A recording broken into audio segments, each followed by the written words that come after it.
pag-ibig mo, Yahweh, ay hindi nagmamaliw. Kahabagan mo'y walang kapantay. Ito ay laging sariwa bawat umaga. Katapatan mo'y napakadakila.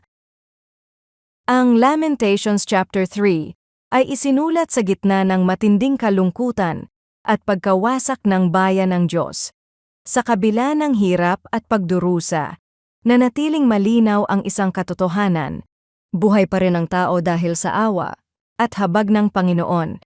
Ang pag-asa natin ay hindi nakasalalay sa sariling lakas o kakayahang manatiling matatag, kundi sa hindi nagbabagong katapatan ng Diyos. May mga panahon na tila walang katapusan ng pagod, problema, at discouragement. Minsan, pakiramdam ng tao ay ubos na siya emotionally at hirap nang bumangon upang harapin ang panibagong araw. Ngunit ipinapaalala ng Lamentations chapter 3, verse 22 to 23, na bawat umaga ay may bagong biyaya mula sa Diyos. Kahit nagkukulang ang tao, hindi nauubos ang habag ng Panginoon sa kanyang bayan. Ang kanyang katapatan ay hindi nagbabago depende sa ating nararamdaman o sitwasyon. Si Teresa ay isang working mother na nag-aalaga ng anak na may special needs. Madalas siyang napupuyat dahil kailangang bantayan ang anak tuwing gabi, lalo na kapag hirap itong matulog o nagkakaroon ng emotional outburst. Pagsapit ng umaga, kailangan na naman niyang bumangon para magtrabaho at asikasuhin ang kanilang tahanan. Habang tumatagal, pakiramdam niya ay unti-unti nang nauubos ang kanyang lakas, physically, emotionally, at mentally.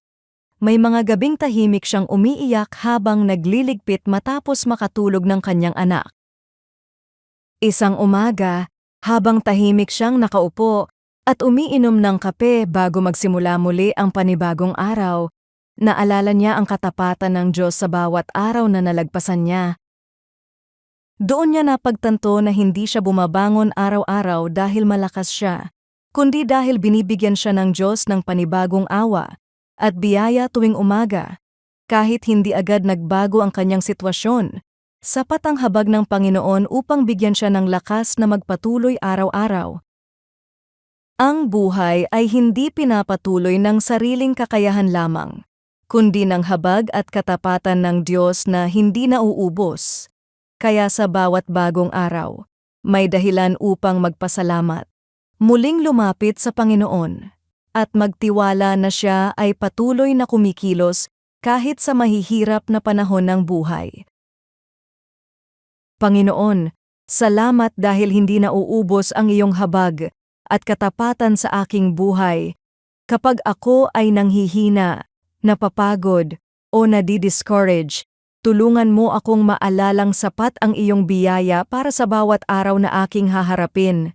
Turuan mo akong magtiwala sa iyo kahit hindi ko agad nakikita ang pagbabago sa aking sitwasyon at patuloy na umasa sa iyong panibagong habag tuwing umaga. Sa pangalan ni Jesus. Amen.